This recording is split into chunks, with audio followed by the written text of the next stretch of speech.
of Devsectorseries is brought to you in part by Bee's Place.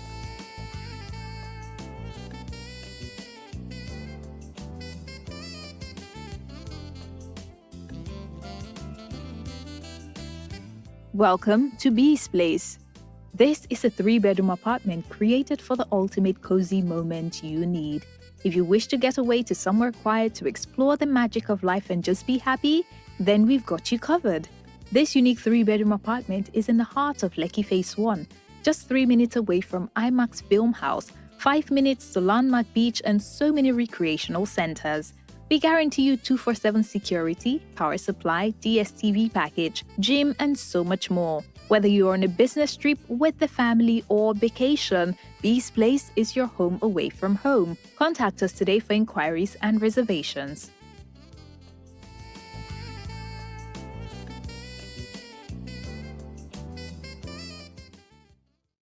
We were then the environment was cleaned up. First time I was hearing about this stuff. Wow. It was totally new to me.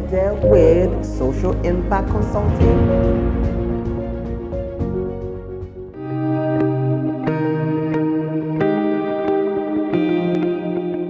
Hello everyone, my name is Efwa Ellens Ede with Social Impact Consulting. I'm a development consultant with 20 years of experience working with NGOs, international NGOs, and bilateral agencies to work in project support, monitoring and evaluation, and civil society strengthening.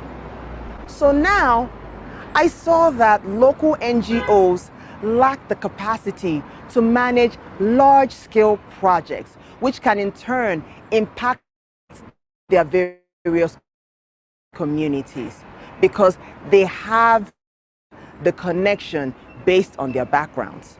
So this made me create this channel so that I can add value to you for free once you subscribe to this channel and get notified of upcoming videos. I look forward to hearing from you. Hello everyone, quick announcement. The grant writing workshop has been rescheduled to January the 27th and 28th, 2022. So if you're still interested in registering, please click on the link below. Register, the early bird still stands, and I will see you in 2022.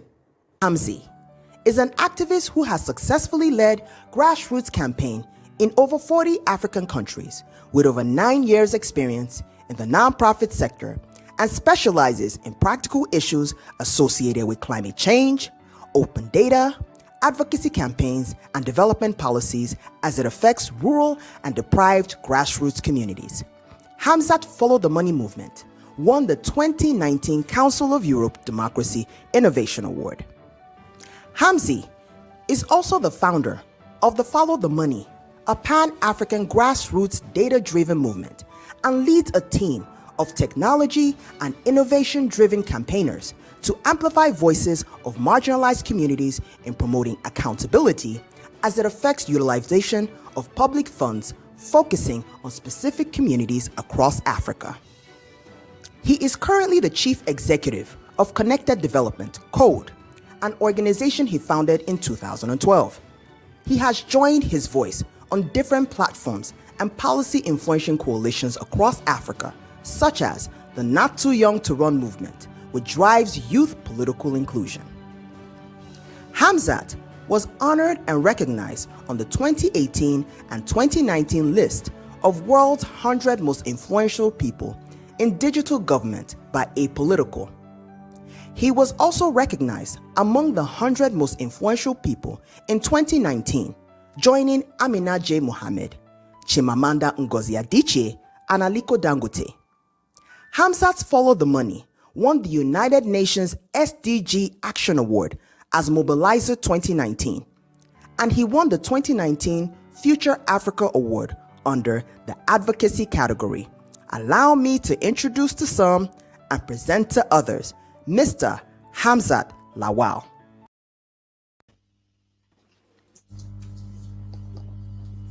Hello, Hamzy. Are you there? Hamzy, you're up. Hello. Hi. Hi, Hi, how are you? Hamzy. How are you? I'm so excited. Folks have been waiting, very anticipating you to be here. So this is some exciting stuff. How you doing? Thank you, and I'm really sorry I joined late. I'm good. No, Thank you for asking. I'm good. I'm still alive, and thank you for the patience and the opportunity to speak again. Because the first time you and I had a conversation, it was really emotional, and no, I really had fun. Yeah.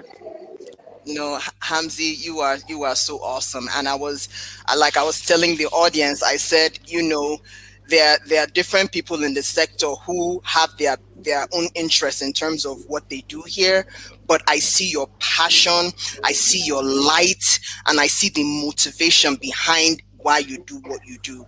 And even, I don't know if you know this, but there was an advice you gave me when I came over to your office. You said, Efwa, it says, let passion drive what you do, and which is what is even driving what I'm doing with Dev Sector Series. So it's because of folks like you, with your inspiration and your advice and your passion behind what you do, is why I'm doing what I'm doing. And it's people like you that encourage me that there is hope, and that change is possible in our nation and in the continent. So I know you're extremely busy. I really appreciate your time.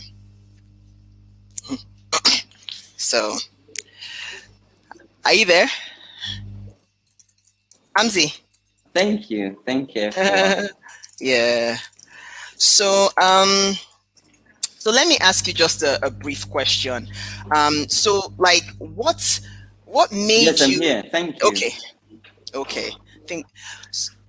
So, what made you start the Follow the Money movement? What made you start doing what you're doing? I've heard this story, and I think every other person here needs to hear it. So Okay. for me, I was tired of complaining. I was tired of ranting on Twitter, on Facebook, and I just knew that for you to inspire change, you need to leave your comfort zone. And for me, the inspiration came when I heard about the news of the lead poisoning in Zamfara State in 2010. And in 2012, I was just struggling to get information, and I got on a bus to Bagega community. By the way, this took me over 8 hours, from Abuja to Gusau, from Gusau to Anka, from Anka to Bagega, where I rode on a motorbike and finding out that over 700 children had died, 1,500 children's lives were at stake. So for me, Follow the Money became the solution to the problem of this community, getting government to understand the need for them to put money where it's needed the most, and also mobilizing citizens to add their voice, irrespective of where they are, because not everyone feels comfortable in living where they're used to. But some of us have said, we're going to sacrifice and serve humanity, and we're going to bring this information. All we need for you is help amplify it so that policy and decision makers would not turn deaf ears. So that's why I started Follow the Money, to give young people and citizens a voice to contribute towards decision making and policy framing, and also to bridge that communication gap where citizens can be closer to governance, and where politicians and public officials can also ensure they provide better service delivery to the people that they've sworn constitutionally to protect and serve. Oh, that is really something. I mean, that the fact that you had to get out of your comfort zone. You said you were tired of complaining, got out of your comfort zone, and I'm sure you didn't even realize that long. I think, was it a 3 or 4 day trip? It was like a Yeah. very long trip to Bagega, and you didn't realize that it was even going to get you to where you are now. You know, working on a movement like this, replicating it in sub-Saharan Africa. So sometimes we just never know where our passion takes us. So now my question to you now is that, how do we as a continent, like in your bio, it said that Follow the Money has been replicated in about 40 African countries. So how do we, based on your experience and data gathering, how do we as a continent promote good governance? I think, when we even talk about the continent, what makes us a continent is not the demography, it's not the map, it's not the geography, but it's the people. So for me, it's more like how do we ensure people demand and continue to ensure good governance? Because again, good governance, it's about democracy. So, and the process, which is election, people vying in for public office, people campaigning, and then people going out to get registered, to collect their permanent voters card, to come out on election day and cast their ballot. But most importantly, beyond the elections, because again, that's where some citizens get it wrong. That after elections, they will just wait and hope that the people they've elected into office would deliver on their campaign promise. No, it doesn't work that way. So how do we, as a continent, continue to promote this? Is to continue to demand, but we must demand from an informed point of view. So you can't approach your councillor or your local government chairman or your state assembly or federal lawmaker or the minister, or the governor or the president without being informed. And how do you get informed? Is laying your hand on the budget, because whatever promise or whatever direction government wants to deliver on, everything is captured on the budget. So we call it the Bible or the Quran of every country or every plan. Get the budget, understand the budget, but most importantly, what is this budget meant to deliver on? Is it delivering on people that meet that delivery? So good governance for me is connecting the needs of the people and the budget allocation and releases for those people. So for you as an advocate or for you as a citizen who wants good governance, you must understand what are the needs of the people. That's engaging the people. So for me, it all revolves around the people, engaging the people. The government is planning to build 10,000 primary health care center. Is it a need in your community? Are you a beneficiary of this intervention? If it's a need, if you're not a beneficiary, how do you document the voices of those people and make it a priority for government? Because every government, derive inspiration on their priority from the people. What are the people saying? Are the people yearning for quality education? Are they yearning for security, health care, access to decent job? So again, good governance is what is the citizen shaping for the government representative and how they're following through. This is not cast in stone, and it's a lot of work because imagine traveling back and forth, understanding the needs of the people, laying your hand on the budget. By the way, this budget is a very technical document, so it takes you days and nights to study and understand and assimilate and ask more questions. And again, the budget document is a summary. Because sometimes they'll say, oh, they're building 10 primary schools in a local government. But the local government is really big. Where in the local government, which of the ward, which of the community, there's no name. So this is where freedom of information comes into play. Because in some African countries, we call it access to information. And most African countries don't even have this law in place. Again, as a citizen, you need to also understand what are the legal and regulatory framework that empowers you to demand for accountability. So if you don't have access to information or freedom of information law, then you have to engage your lawmaker to say, can you sponsor a bill, a freedom of information bill, and get it passed by parliament and advocate for the president to sign. So it becomes law, and it empowers you as a citizen, as an activist, as a civil society person, or even as business, to be able to use the instrument of law to demand for good governance. That is really remarkable. Like you said that people need to. It takes the people really trying to hold people, their government officials accountable, and doing that they need to do it through the budget. And if and then you now even I feel like you did a thread link. So you said, okay, people need to hold their government officials accountable. It's not just to vote for them. It's okay. What is due to me as a community, and then if I don't have that law to make sure that I'm able to hold them accountable, I need to now see how I can advocate for that law. Maybe go to my elected official that represents me and say, hey, sponsor this bill so that I can get the information that I need. It was like a chain. So I need to even talk to you about this as well. So how was Follow the Money and the movement with your team? How were you able to even encourage the citizens to be able to go through this process? So for us, again, I'm a good storyteller, but I would just try to simplify. How do we, encourage citizens? I always tell people that, and a lot of time when I say this, a lot of young people say, "Well, I'm unemployed." every one of us pay tax, because you can't shy away from it. Because some people say, oh no, I don't pay tax. I'm like, well, you go to the supermarket, there's VAT on your receipt. Don't you read your receipt? That's value added tax, which the supermarket is collecting on behalf of the government and will remit to the single treasury account. And then some people would say, oh, I don't shop in supermarket. Like, okay, you buy tomatoes from the market, right? Let's take the Wuse market or Gariki market, for example. That woman that sells tomatoes, she has a shop, she pay a rent on that shop, and there's what you call, there's a tax on that rent that is remitted to government. Some people say, oh, but I don't shop from people that has a shop. I buy stuff from the woman who just lay, her tomatoes on the ground. I'm like, okay, do you know that she pays the market union? Some markets collect 50 naira, some 100 naira. She pays 50 or 100 naira to the union. And let me tell you how you pay tax through that 50 or 100 naira. That woman sets the price of her tomatoes from the premium she has paid to the tax official in the market by collecting that ticket. When she pays 50 or 100 naira, they give her a daily ticket.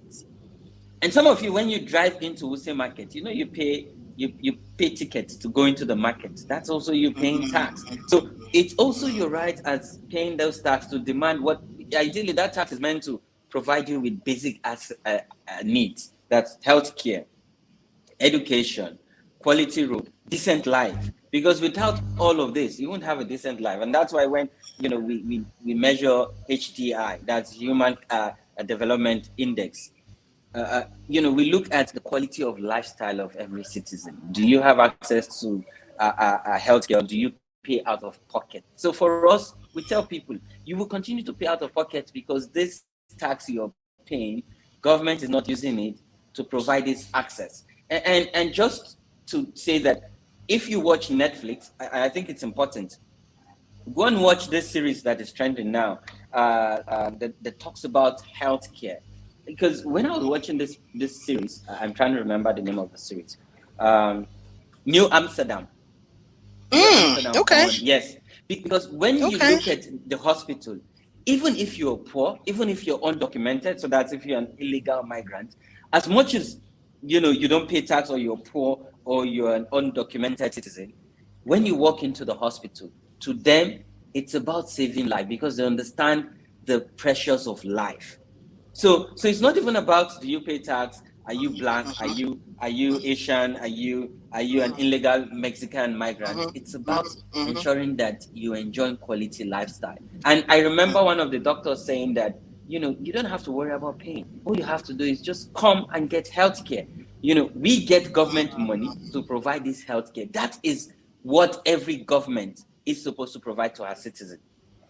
Not minding or caring, where you find yourself or what social status you are in. It's about providing, decent healthcare, decent lifestyle, securing, citizens, so they don't have to worry about their safety, about providing basic, education. So again, we tell citizens all of this because for a country to demand accountability and governance, the citizen must be informed, they must be aware, and they must understand the role that they play. So for us, and our audience are targeted in terms of the people who mobilize. I remember when we did, we did a campaign going to secondary schools and going to the university. Because why did we go to the universities?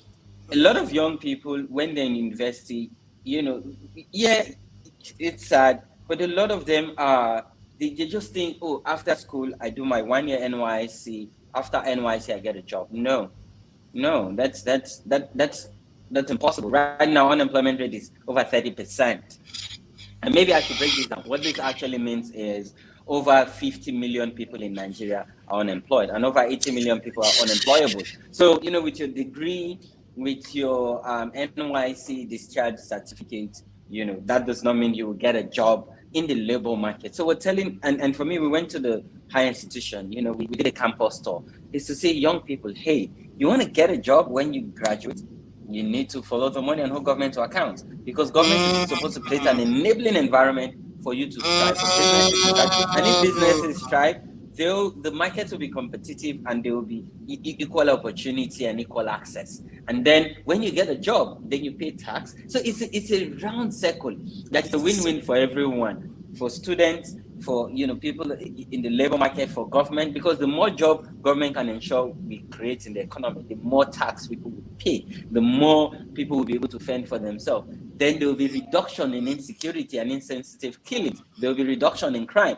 So again, it's encompassing. And so for us, we try to encourage citizens to be interested in transparency, because without transparency and accountability, really, that's not democracy, because democracy itself is about accountability and demanding for transparency and enjoying the dividends of democracy, which is good governance. So for us, we try to simplify it with what affects people, because a lot of people want to say, why would I follow the money when it doesn't affect me directly? We try to connect to what affects people. So when we talk to market women, we connect to the issues that affect them, because a lot of market women, they go to the market because they want to send their children to school. Then we tell you, if you want to send your kids to school, you don't have to worry if there's transparency and accountability and judicious use of public resources. In America, in the UK, public schools are free. All you need to do is send your kids to school. It's free of charge, and they get quality education. So if just imagine if Nigeria today, some states are now embracing free education, but then there are hidden fees. And this is where civil society and activists sort of follow through and say, you cannot be demanding for hidden fees from poor households and families. Why we have government is to ensure that poor people also have a sense of belonging in the country. So as much as you're poor, that does not mean you cannot have a decent life. You should be able to access healthcare for free, send your kids to school for free, and even get shelter for free. That's why we pay tax, and that's why we have rich people that are meant to pay more taxes, because they buy luxurious goods and live a luxurious lifestyle. So for me, it's connecting to what affects people and tying it to following the money and having them take ownership, because that's important. If they don't take ownership of the movement, then they would not see the importance of contributing to the movement. Very interesting, because what you have said is that you've been able to frame the messaging of why people need to get involved in this movement. So from the market woman talking about how she pays taxes, how she contributes, talking about even students in terms of, if you want to get a good job, you need the environment needs to be more enabling for the job market so that you can get work. Just talking to different fora and saying, hey, it is in your interest to follow the money. That's really interesting. So now that you've talked about how citizens need to get involved, now the target, when I teach my classes, it will be the government or whoever you're trying to demand accountability from. So as the movement is spreading and as you are able to communicate effectively to each of the various stakeholders, as it's spreading, how has the demand for accountability been received by the various governments? When I started in 2012, that's close to 9 years now, when I first approached government, it's quite interesting and it makes me laugh. First, they look at me and they ask me, small boy, because I feel, I may be older now, but I still have the small body, and they're like, some will even be nice and say young man. Some will like, my son or my child or small boy. Are you part of the opposition? That's the kind of question I get. Is it your business? What is your own in it? Do you have an interest? So in my mind, like, so I remember then, and sometimes when I continue to ask this question, they get frustrated. Some would even walk me out of their office. Some would send me to another office to go and get the information. But the information is domiciled in their office, but just to get rid of me, they send me out of the office to some other office. But over the years, and this is, we've learned a couple of tricks on how to engage government and even organize town hall meeting in collaboration with governments, and support governments. And I'll tell you some of these are tricks. First, I remember before now, in a year I'll write thousands of FOI letters. Oh yes, there's a law. We must test the instrument of the law. And you see these government people, they will laugh. They'll say, Hamza, you can write 1 million FOI letter. We will not respond. Okay, you want to take us to court after 7 days? Take us to court. And because they also know that the system itself is really slow and frustrating, like whatever. But over the years, now I and my colleagues have, changed our engagement strategy. Most time we write a letter seeking audience, or even inviting me over to our office, or requesting for our audience to pay a courtesy visit. And during this visit, we try to familiarize with them. One, we tell them about code and follow the money. We also ask them to tell us about and educate us about their institution and their programs. And then we now ask questions and say, oh, on this budget, on 2020 budget, there's a provision under your ministry. What are your plans? Have you accessed the money? What are your plans to use the money? Are you engaging the community and the beneficiaries? So from there, they feel relaxed, and then they open up and talk about their challenges, and then they see value to opening up and giving us data so we can empower and inform the citizens so citizens can take ownership. I remember in Adamawa, no, in Borno first, we supported Borno State Universal Basic Education Board by training their senior staff members. Because then we write FY letters. And then because they know about the FY, but they don't understand how these instruments work and how they even are supposed to collect data, clean this data, and house this data. So we wrote FY, they were not responding. So when we visited, the Subeb chairman in the state said, we're also challenged. We don't have the capacity. So if you write us letter, yes, we want to respond, but we don't even know how to respond to your letter and provide you information. We don't even know how to collect this information and store this information. We don't even see value in collecting this information. And that's an agency of government that is in charge of basic education. So we now saw that gap, and with support from Osiwa at that time in Borno, we trained over 50 of their staff that that has to do with management, has to do with data, has to do with project monitoring, project allocation, and even contracting. And today, when we send FOI letters, and sure, we don't even have to send FOI letters. When they collect data, naturally, they publish it on their website, because we have now encouraged a proactive disclosure. Because the law talks about, so you don't have to wait for, people to write you. Just put it out there.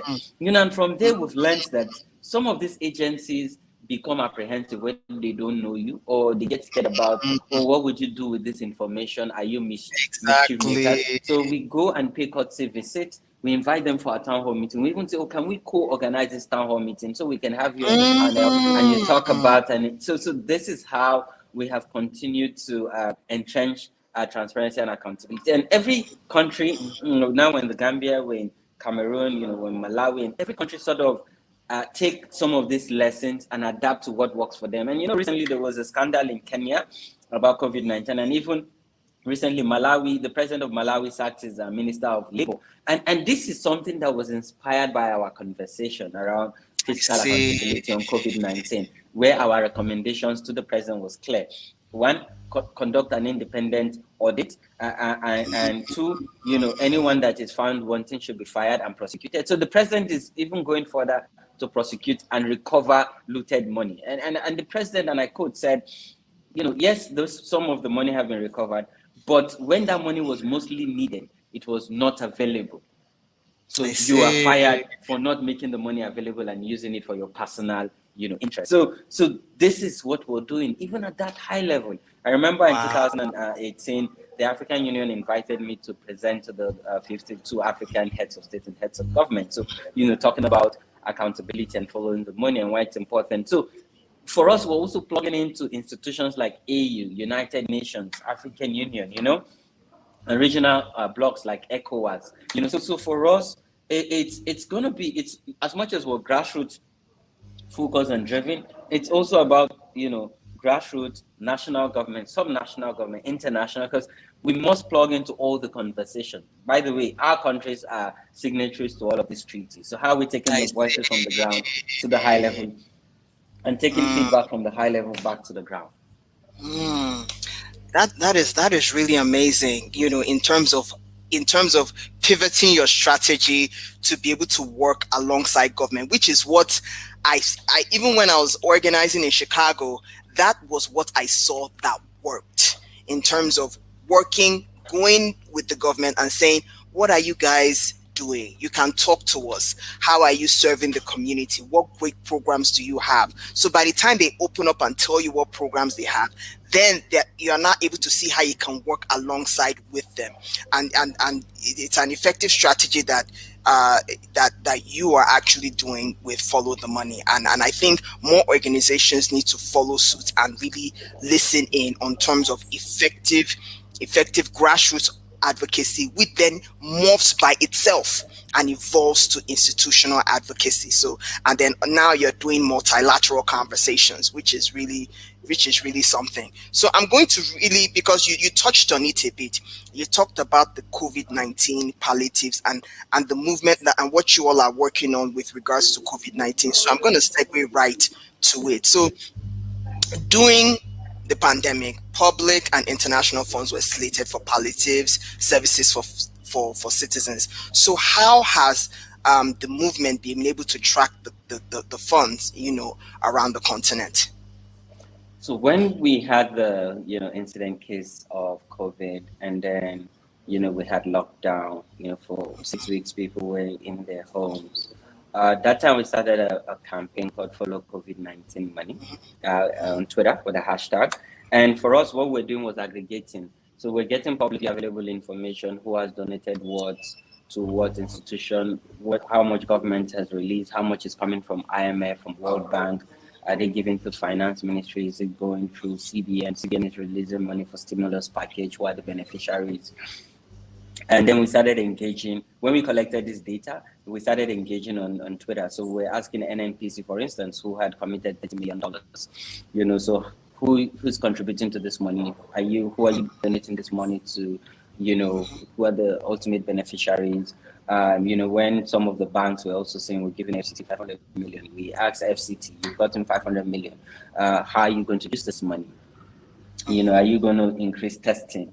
Are you going to set up treatment centers? Before now, we call them isolation centers, but now treatment centers, So when we did that on Twitter, and because again, this vaccine, we now had community spread. So for us, we told our over 8,000 members, just because again, we can't be, as much as we follow the money, we can't break the law. We said, don't do outreach, just stay in your house. We run a digital campaign, sharing data and collecting data and also engaging. And interestingly, because of democracy and social media, a lot of politicians and government institutions were on Twitter, they're on Facebook. So we're engaging them, collecting responses and feedback, and also using their emails to write freedom of information letters to ask more questions. But after COVID-19 and the lift of the lockdown, we did a social audit. And you remember that time where it was uncovered that a lot of the palliative were just stored away, in warehouses. Some politicians also store them in their homes and waiting for 2023 to use them for elections and campaigns. And that also drive another set of conversation. And then citizens, interestingly, COVID-19 exposed citizens to the importance of following the money, because a lot of people now saw value to the work that we did and the advocacy that we did, that yes, as much as there's a global pandemic, we must institutionalize our fiscal accountability in all of this money and all of these resources. And I'm really excited that, as we did this, we started collaborating with more organizations, having conversation with Enough is Enough, for instance, having conversation with Budget. And with Budget, we're now working in 7 African countries, supporting civil society and even government in those African countries. And Malawi and Kenya is one of the beneficiaries of our campaign. And tomorrow in Nigeria, tomorrow at 10 a.m. in the Hilton, we'll be hosting our first ever public event to share findings.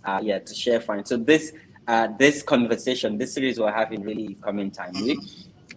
Tomorrow we're going to be having a conversation around COVID-19 palliative money that has gone into COVID-19. Interestingly, the Minister for State for Budget and Planning has confirmed he will be there, and I will be having a fire chat with him after his special address, because my first question will be, what did you do with the 500 billion? Because he was in charge of the COVID-19 500 billion intervention. What did you do with this money? Who benefited from this money? And, it's going to be a virtual and physical event. We've made provision for about 100 people. And on Twitter, you can find a link to register, so you get the details to follow online. And, if you're lucky, you'll be selected to come physically. So for us, we're having this conversation, not only in Nigeria, but across Africa, engaging government and also collecting feedback from citizens and shaping the narrative. Because for me, my ambition is to ensure that my legacy is to ensure that we can entrench fiscal accountability not only in Nigeria but Africa at large. So for me, engaging IMF and shaping conversations. Because I remember under the Open Government Partnership Platform, for instance, before the Nigerian government unlocked over $3 billion, from IMF. We had a conversation where the minister was giving feedback about how they would use the money for stimulus package. Civil society gave feedback, took the feedback to IMF, and we sort of set up like an accountability framework. I remember we worked with the Bureau of Public Procurement. Okay, yes, this is an emergency. How is government going to procure and also do it in a judicious way during emergency? We also worked with ICPC and EFCC and also the Nigerian Financial Intelligence Unit, NFIU, just to also ensure that these anti-corruption agencies are following the money using government institution and just engaging with, the Presidential Task Force on COVID-19. So we did a lot of work, but most importantly, we're able to mobilize citizens to demand more accountability and just shape the narrative and continue that conversation around COVID-19 and the pandemic. And for us, it's about building back better. We cannot Yes. overcome this pandemic if we don't tackle corruption and illicit financial flow leakages of public resources. So yeah. Okay. That is really amazing in terms of making sure that you are, locally you're holding the country accountable in terms of how much has been given to them for palliatives, and even after the exposure that people were hiding palliatives for 2023 elections and different things like that, and then even working with budgets to then even empower other African countries to follow the money and to track the budget, which is really something. And again, yes, I got my invitation for tomorrow. I will be there in terms of in terms of the report on the account on how they were accountable for the funds that were given. So that is some really really exciting stuff, and we look forward to hearing from you in terms of what the next steps and where in the world the money went, and how it was distributed. And one thing, Hamzy, you did work really hard on that, because I could never catch you. You were I gone try. in terms of I making sure. try. I try. you know and this is really exciting. So guys, if you have any questions, make sure you put it in the comment section. I've seen a few, so we're going to be taking in your questions in a little bit. So put your questions out there, like and share this video so that we can get it to more people and take your questions. Okay, so now we are almost rounding up, but I have another question for you. So you have garnered global attention, many many many awards. I have played your bio and folks have listened. It has really, and the thing about it is that when you do good, you don't have to speak for yourself. Your works will speak for you.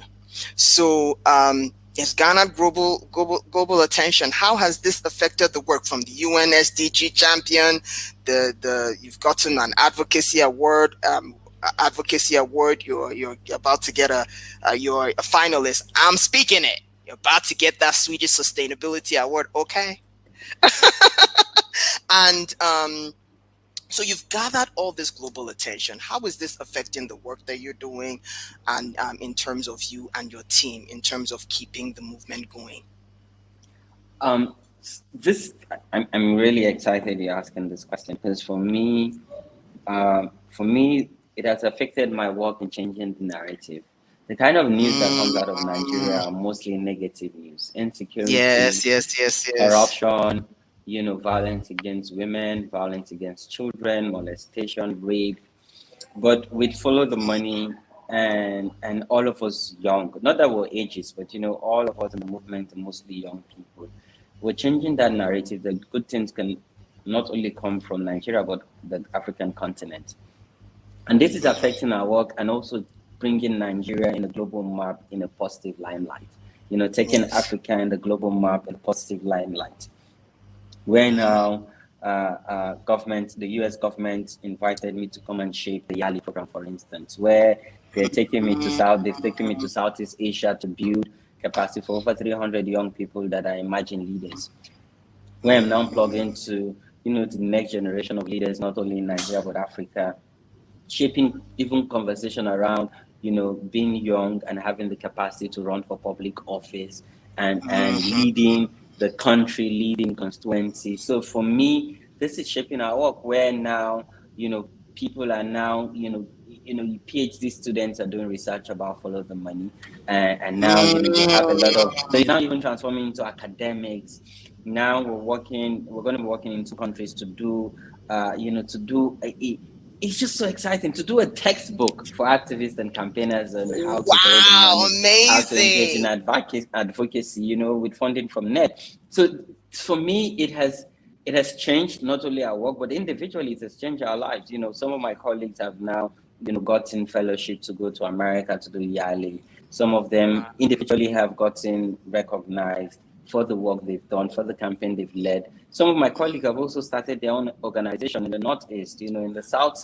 They're now running their NGO just from the knowledge, the experience they have gathered. And for me, that's the sustainability of Follow the Money, to be a decentralized movement, to be democratic, and to allow citizens to engage more and to expand to other communities that we're not able to reach. So it's the movement has gathered this attention, have gathered a lot of brought a lot of positivity, not to only the organization, but all of us as individuals, shaping narrative and contributing to important conversation around governance, around accountability, around democracy, around politics, and showing the young people are not only ready to run, but they're taking the mantle of leadership in their various fields. Amazing. So that is really a good way to even round off our conversation, Hamzy, in terms of, and for me, the mark of a true leader is if they are able to replicate themselves, because true leaders create leaders.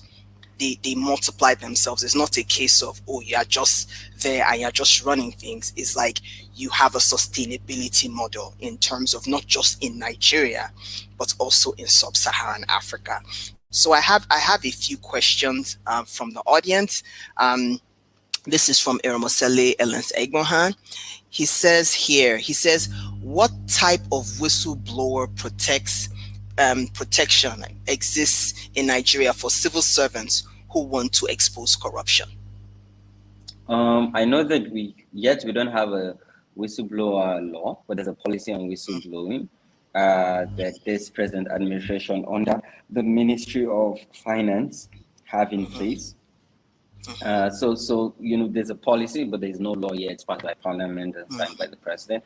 But most time I call them champions, because most time you get anonymous tip or anonymous call from civil servants, telling you about a corruption case ongoing, and for you to sort of investigate or follow the money.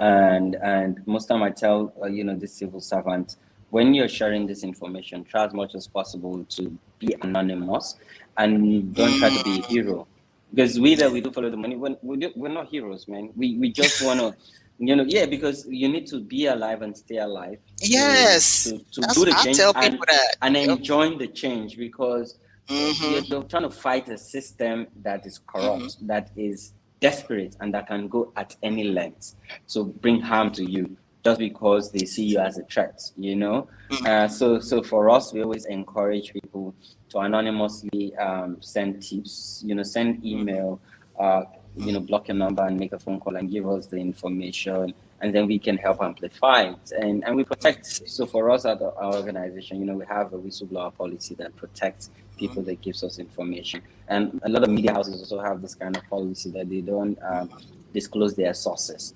But what's important is in the era of fake news, we're also careful. We don't just run with the information we get. We also fact check this information and use the instrument of the law to uncover if it's a corruption case. Thank you so much, because I know you are also a champion of anti-corruption. I'm sure that's where that question came from. It looks like there's another question from Ermosele here. He says that, and I think you covered this earlier in your conversation. It says, how can an average Nigerian make an FOI request, and how responsive is the government? And you've talked about that in terms of how you were able to strategize to work with government.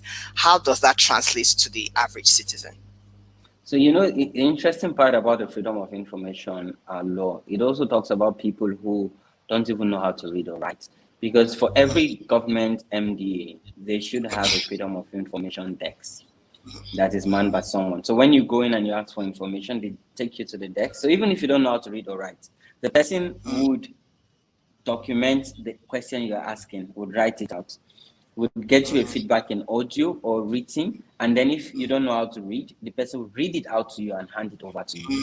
And I'm I see. excited this question came in again, and just to amplify and say that as we speak now, there's currently a workshop ongoing at the National Orientation Agency. I didn't go because I already confirmed for this, where they're training all their 36 state Freedom of Information desk officers so that they Wow. understand the import. Yeah. So for instance, now if you want an information, the thing about the National Orientation Agency, it's supposed to be the brain house of all government programs and policies. So if you go to NOA offices in any state where you reside, just ask for the Freedom of Information desk officer. If the information is not at NOA would write on your behalf. So I've seen incidents where I wrote an FY letter to the Ministry of Finance, and the Ministry of Finance responded to me and said, it's not in our ministry, but it's in the Ministry of Agri, but we've sent a copy of your letter and made a note to the Ministry of Agri. So the Ministry of Agri would respond to you. So again, when you write a government agency that is not even with them, it's by law, they're meant to inform the agency of government that is meant to provide you and follow up for you and send you a copy of that letter they forwarded and the response that they get from it. So because again, it's government, it's just different MDAs. So yeah. That is very insightful, Hamzy. That was an excellent question by Eromosele. There's one more question here by Ukeme Bong Albert Ekong. It says here, citizens must understand the budgeting process, content, and track. Are there provision based on needs? Because I know you talked about the budget earlier in our conversation. So yeah. So if you look at the budget itself, sadly, when you analyze budget for the past 5 years, for instance, it's just the government changing a few line item, increasing figures, and changing it from 2018 and just for 2019. Government over the years have not done proper needs assessment or collected feedback from citizens and say, because when you even look at budget presentation, it's not based on the needs of citizens. And that's why a lot of time when the president presents his budget, there's always a row on Twitter where people say, this is not a budget that talks about the needs of citizens. There's a lot of frivolous spending. So budget ideally is supposed to be based on the needs of the people and aspiration of the people. But then when you have a country where you have over 80 million people that are illiterate and you have a lot of people who are not interested in budgetary process and following the money, then the government of the day would just do whatever they like and whatever fits into their own agenda. So again, that's why this kind of conversation is important. So citizens are more enlightening. I know there was a time, Budget and Co Talk even had this brilliant idea of presenting to the National Assembly citizen budget. Parallel when the president present the budget, and then we say, no, can we adopt a citizen budget and just use that to inspire conversation about what are the differences and discrepancies between what the president is presenting and what a citizen-led organization is presenting to the National Assembly. I believe someday we'll get there. Amazing. That is really, really something. So as a segue to that, because follow the money, the foundation of the movement is, okay, where is the money going? Is it going from the paper, from the government to the citizens? So if there are no other questions, I just wanted to get a sense from you. Any final thoughts? So my final thoughts would be, sadly, Nigeria now, we can have decent conversation around governance, around issues that we all have strong opinion about. So for me, for us to enjoy governance, for us to entrench fiscal accountability and ensure transparency and accountability, we must be more tolerant. We must understand that everyone cannot be like us. We all have different backgrounds. We all have different understanding of issue. But can we be decent in when we engage? We don't have to be abusive. We don't have to be hateful. We don't have to be derogatory and be bigoted in how we engage. Can we engage and sanitize the system, particularly as young people? The fact that you have a smartphone, the fact that you can subscribe to the internet does not mean you have to just say, you just have to say hateful things. Can you Exactly. even engage and make people explain their own understanding for you? And when you make your assertion, the fact that some people does not agree, don't take it to heart. That is Yeah. the society itself, and this is about sociology. People are allowed to have their own thoughts, their own opinion, and their own assertion. But what's important is for you to, for us as a country, we must remain peaceful and united, because all this, and allow people to talk about secession, because democracy allows people to talk about anything. But don't think that it's an attack to a region or to a person. It's just them expressing themselves, and this is their rights under the Constitution. So for me, my thoughts are, we need to be more empathetic and be more human, and understand that, when we're sick, we don't ask if the doctor or nurse is a Muslim or a Christian. We don't ask when we want to get blood transfusion if the person donating blood is a Muslim or a Christian.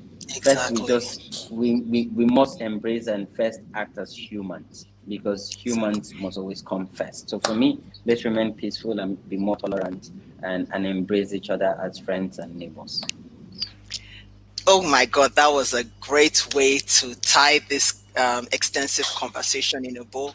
Hamzat, my brother from another mother, you are just phenomenal. I thank you for the work you do. I thank you for just your passion, because you don't just do this work, you do it with everything you have. So thank you so much for taking a few minutes out of your extremely busy schedule to talk with us on today. So I will be seeing, from the looks of things, I will be seeing you tomorrow. Yes, I look forward to them. Thank you for your Yeah, kindness and all your support, and some of thank which you I so can't much. even talk about on this platform, but it really goes a long way, and encourage us to do more. Thank you so much. Thank you so much. All right, take care of you, and I'll see you tomorrow. Bye bye now. Bye bye. Bye bye. Okay, so you all heard from Hamzat Lawal talking about transparency and governance in Africa. So if you still have some more questions, you can put that down in the comment section. See you next week on Dev Sector Series. Have a wonderful and fruitful day. Take care. This episode of Dev Sector Series is brought to you in part by Bee's Place.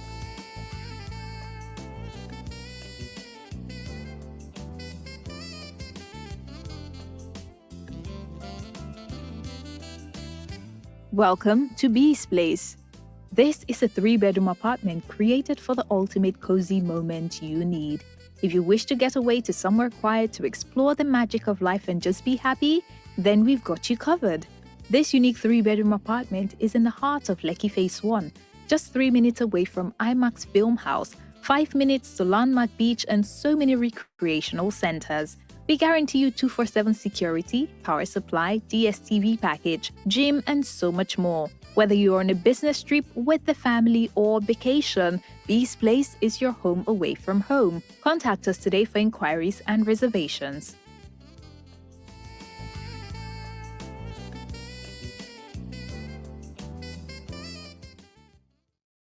We were, And then the environment was cleaned up. First time I was hearing about this stuff. It was totally new to me. Edel with Social Impact Consulting.